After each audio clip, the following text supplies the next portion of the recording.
about 7 years, and she will go back and quiz me on that. So I gotta make sure my math is correct. But invariably, during the first 2 to 3 years of our marriage, we would be on vacation or even out on dates, and my wife has been called everything under the sun, from my nurse to my therapist to my sister, which is that's a whole other week's video on its own, just dealing with that little nugget of psychological trauma. But I think Justin says it hasn't happened recently, but actually about a year ago, Justin was having surgery, a real minor day surgery, but had to be put under. So we had many doctors in and out back in pre-op, and I was back there in order to sign documents and be the family person with whom contact is made. And I had two persons. One was the anesthesiologist, and the other was a representative from the medical group that makes the gadget that they were putting back into Justin's body. And both of them thought that I was Justin's mother, which was super interesting.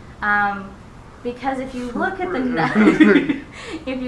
numbers, there's just no way that I look like a 34-year-old man's mother. However, it was really a moment for laughing, because if you don't laugh, you're going to cry. But it was so rare for them to experience an adult male with Justin's cerebral palsy and scoliosis that would actually be married, that they didn't have any context for my presence there, except that I must be his mother, which was just absolutely. I do remember that event, and I did learn one thing that day. I did learn that it is possible for a 33-year-old man who is naked in a hospital robe with a little surgery shower cap on there to be more embarrassed than just the physical circumstance would call for it in that moment. So yeah. Indeed.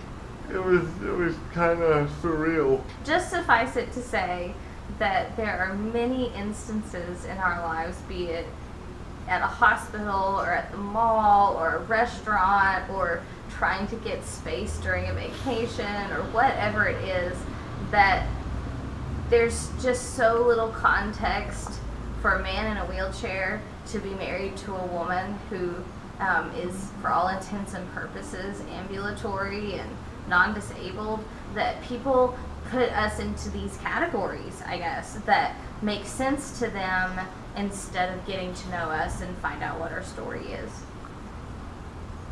You've used some big words. Sorry. Like ambulatory. Ambulatory. That will be on the test. There was another word that was from earlier that I'm sure will be on the test, but there's a Julian word search somewhere on the channel will overlook for that. They're all words my wife uses in daily conversation as a PhD student, so forgive her for that.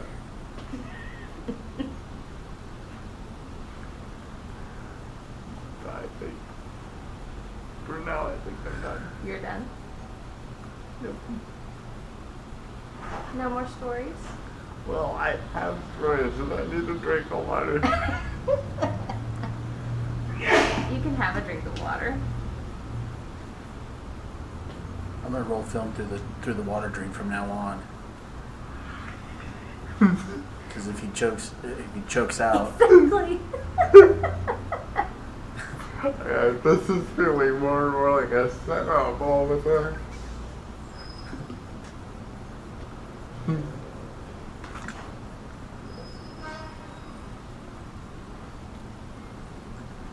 Wetting stories come to your brain from our marriage? Oh gosh, there's so many.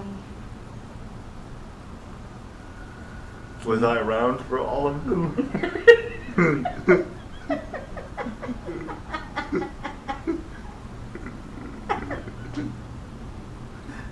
Mostly.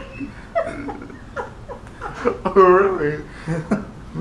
This is going to be a Lisa off the record section.